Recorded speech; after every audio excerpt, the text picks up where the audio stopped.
नमस्कार, आप देख रहे हैं अब तक टीवी न्यूज चैनल। मैं हूं आपके साथ खुशबू। लखनऊ के दारुल सफा निवास में समाजवादी पार्टी के विधायक किरण पाल कश्यप ने प्रेस वार्ता कर अखिलेश यादव सरकार की उपलब्धियां गिनाई। उन्होंने इकाना स्टेडियम, लखनऊ और कानपुर मेट्रो, लखनऊ आगरा एक्सप्रेस और नोएडा मेट्रो जैसे विकास कार्यों का जिक्र किया। वहीं भाजपा सरकार पर हमला बोलते हुए विधायक ने महंगाई, भ्रष्टाचार और बुलडोजर राजनीति का आरोप लगाया। किरण पाल कश्यप ने कहा कि भाजपा ने रोजगार विकास के बजाय हिंदू मुसलमान के मुद्दे से जनता को भटकाया है और उन्होंने 2027 से प्रदेश में अखिलेश यादव की सरकार लाने का संकल्प दोहराया है।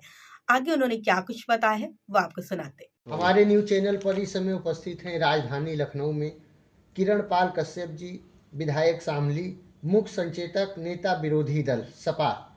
बात करेंगे, अभी हमने आज नड्डा जी आए हुए हैं लखनऊ में और अभी जयमंगल कनौजिया का इंटरव्यू किया तो हमने कहा कि भाजपा के नेता हैं, आप ये बताइए कि महंगाई, बेरोजगारी बढ़ रही है, लोग परेशान हैं, त्राही त्राही कर रहे हैं, तो इस पर आप क्या कहेंगे। वो कह रहे कहाँ महंगाई, कहाँ बेरोजगारी है, तो आप क्या कहेंगे विधायक जी इस पर। पहले तो संजय कुमार जी, मैं आपका बधाई दूंगा कि आप लोग चैनल पर आए और हमारी प्रतिक्रिया जानने के लिए। भारतीय जनता पार्टी हर मुद्दे से बच रही है। महंगाई कमर तोड़ महंगाई है।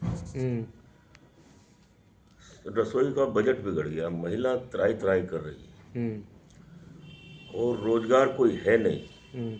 नौकरी सब खत्म कर दी, आउटसोर्स सब चल रहा है। आरक्षण सब खत्म करने जा रहे हैं क्योंकि गिनी चुनी 10-5 निकालते हैं, उनमें आरक्षण का कोई मतलब नहीं। हर नौकरी को प्राइवेट सेक्टर में देना चाहते हैं। सारी चीज तो इन्होंने प्राइवेट सेक्टर में दे दी। अब जितने नेशनल हाईवे बनने हैं, एक्सप्रेस वे, ये सब पीपी मॉडल के बनने हैं।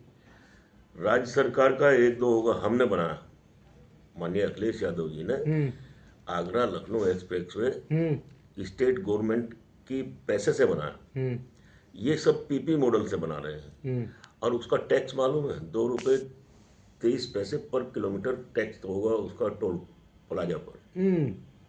तो इतनी महंगाई हो जाना तो जनता के जेब से ही है। ये जहर का सुआ दे रहे हैं धीरे धीरे धीरे धीरे धीरे धीरे ताकि खत्म हो जाए सब।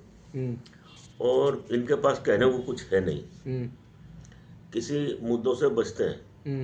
अब ये चर्चा चल रही थी एसआर पर, हो रहा है पूरे देश में और पूरे देश में 30 से ज़्यादा बीएलओ अभी तक आत्महत्या कर चुके हैं।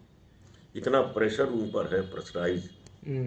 और मैं अभी पढ़ रहा था 2-3 दिन पहले अखबार, अभी केंद्र में एक मीटिंग हुई प्रधानमंत्री जी की अध्यक्षता में और सूचना जो प्रसारण मंत्री है श्री वैष्णव जी, उनका बयान भी आया। 11,724 करोड़ कुछ पैसे उन्होंने निर्धारित कर दिया कि आगे आने वाली जाति जनगणना होगी। मैं पूछना चाहता हूँ, जब 6 दिसंबर इनका लास्ट था, फिर 11 किया, फिर 26 कर दिया, 3 महीने और बढ़ा दे, केवल एक शब्द जोड़ना है, जाति और लिख दे आगे।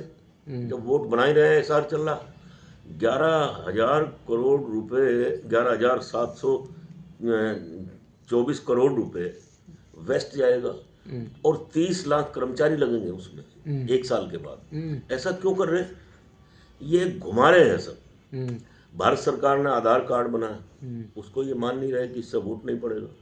विधायक जी, एक सवाल हम भी पूछना चाहते हैं कि व्यापारी लोग काफी परेशान हैं, इसके बारे में आपका क्या कहना है? व्यापारी सबसे ज्यादा ही उनके समर्थक हैं, सबसे ज्यादा वोट व्यापारी देते हैं। लेकिन और वे छोटा दुकानदार जो व्यापारी है जी, वो ये समझ कर वोट दे गया कि ये शायद हमारे हित की बात करें जी। इनके चुनिंदा जी, जो बड़े उद्योगपति हैं उनसे इनके अच्छे संबंध हैं, रिश्ते हैं और उन्हीं को देखा, एक किसान पे 5,000 का बिजली का बिल हो ट्यूबवेल का, तो उसके खिलाफ एफआईआर हो रही है, उसको जेल भेजा जा रहा है, उसका कनेक्शन काटा जा रहा है।